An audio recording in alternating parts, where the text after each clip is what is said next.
I'm Bob from Adobe, and today I'm happy to announce something revolutionary. Adobe Photoshop 1.0, a powerful software tool that allows you to design using photographs almost any image you can imagine. Start with a scanned photo or an original drawing. It doesn't matter whether it's bitmapped, grayscale, or continuous tone color.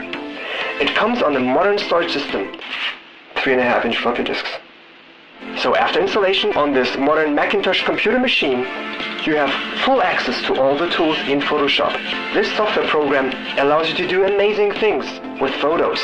I can click and zoom in or even out multiple times to see all the details in high black and white fidelity. I can work on this image in beautiful 1-bit. Select the lady with a magical wand tool, copy, and even paste her in to create a twin.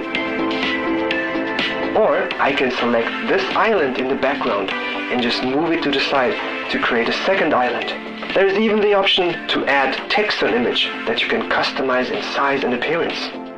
We at Adobe believe this program has potential, could become famous.